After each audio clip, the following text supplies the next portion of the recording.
The makeup crew in general, we make zombies all day, and it's pretty awesome. We were all complimentary of each other. We had a strong leader. My responsibilities were designing and creating all the zombies. For this film, I had to take the director's vision and what he had written about, figure out from there what it would look like and how it would work. Lucky enough to really put together an awesome team. I delegate what to do, what we're painting, who's getting what blood. Did some of the airbrushing, 2D effects, blood work. A lot of nasty skin-looking substances that aren't real, but they look real. Make them look disgusting. That's my job. It's very messy. I love it. There's different zombies, right? We got the Ramiro zombies from the grave, and then you got like the rage zombies who are fresh kills with like trauma wounds that we've done here. Every zombie in this film is 4 hours old. It was a multi-phase process. Ends with infected vomiting out most of their insides, really having to eat a whole lot of meat to keep their metabolism up, reference photographs to figure out how illness affects the body. And then we had that really influence our color palette. Organization is really important for the makeup team. If we don't have our people looking like they should, and they wait on us and they have to hold the shot. I thought the makeup would take a lot longer, but they actually had it set up as an assembly line. It was about 100 zombies a day, 2.5 hours to do them. We have several people, everyone's running around doing their own thing, tasks are assigned. It's a lot of just figuring out division of labor, how to get people in one end of an area out the other, and have them fully made up. That's definitely the best thing when you're dealing with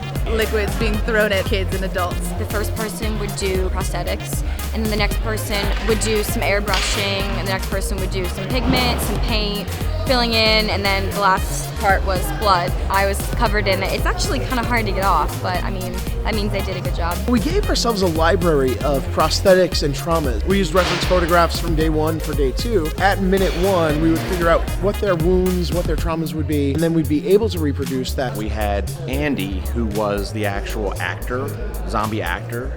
I like to say Zactor, who do the most work on the hero zombie for up-close shots. Mascot, who was the actual stuntman, who wanted to give the impression of the hero zombie so that when we then cut to the hero zombie, the flash, very, very similar. The shadows and the coloring and everything was the same. I've been a zombie many times. It was a lot of fun. It's a process to do, but it's so worth it in the end. The pros were great. Messy, sticky, icky, tastes good. It's so cool. It feels good to finally wash the zombie off my body, but I tell you, it felt great being able to drool all over myself in public. The visuals of rotting, decayed flesh, taking out humans, it's just gold. Movie gold. You get to come today and you basically get to say, hey, stand there while I slap you with this goo, and it's a lot of fun. We all brought our skills to the table. The most ambitious project I've been working on to date. The core of a zombie movie are the zombies. And we were able to get it done.